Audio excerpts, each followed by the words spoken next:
Our brains employ two modes of thinking to tackle any large task: focused and diffused. Both are equally valuable, but serve very different purposes. To do your best work, you need to master both. Hello and welcome back to the channel. If you're new here, I am Rachit, and in this series, we talk about the various mental models that you could use to become more productive in your everyday life. Professor Barbara Oakley is credited with popularizing the concept of focused and diffused modes of thinking. In the book, A Mind for Numbers, Oakley explains how distinct these modes are and how we switch between the two throughout the day. We are constantly in pursuit of two periods of focus: deep work, flow states, and highly productive sessions where we see tangible results. Much of the learning process occurs during the focused mode of thinking. The diffuse mode is equally important to understand and pursue. When our minds are free to wander, we shift into a diffuse mode of thinking. This is sometimes referred to as our natural mode of thinking or the daydream mode. It's when we form connections and subconsciously mull over problems. Although diffuse thinking comes in a guise of a break from focus, our minds are still working. Often, it's only after we switch away from this mode that we realize that our brains were indeed working for us. Moving into diffuse mode can be a very brief phenomenon, such as when we briefly stare into the distance before returning to work. Oakley uses evolutionary biology to explain why we have these two distinct modes. Vertebrates need both focused and diffuse modes to survive. The focused mode is useful for vital tasks like foraging for food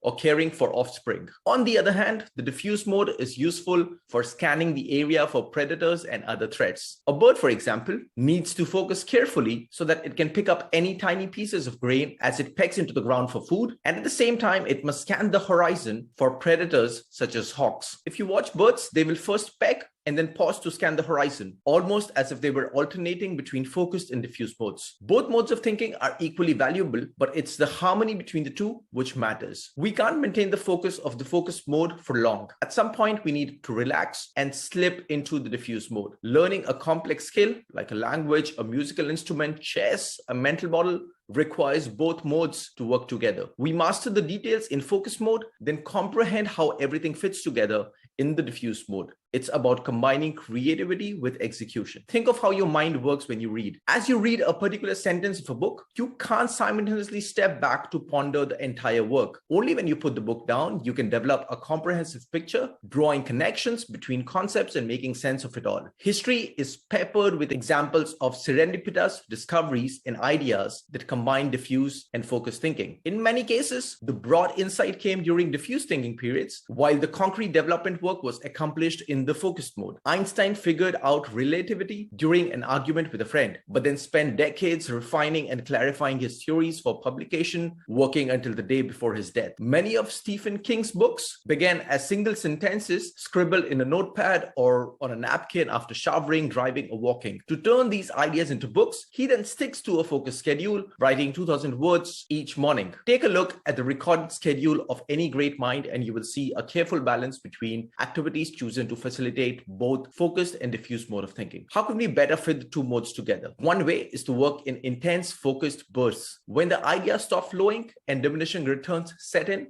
do something which is conducive to mind wandering. Exercise, walk, read, or listen to music. We get naturally toward this diffuse state, gazing out of the window, walking around the room, or making coffee when focusing gets too hard. The problem is that activities which encourage diffuse thinking can make us feel lazy and guilty. Instead, we often opt for mediocre substitutes like social media, which gives our mind a break without really allowing for true mind wandering. Our minds are eventually going to beg for a diffuse mode, no matter how much focus we try to maintain. Entering the diffuse mode requires stepping away and doing something which ideally is physically absorbing and mentally freeing. It might feel like taking a break or wasting time, but it's a necessary part of creating something valuable. I hope learning about the two modes of thinking helps you become more productive in your everyday life. If you like the video, please press the like button and consider subscribing. I see you in the next one.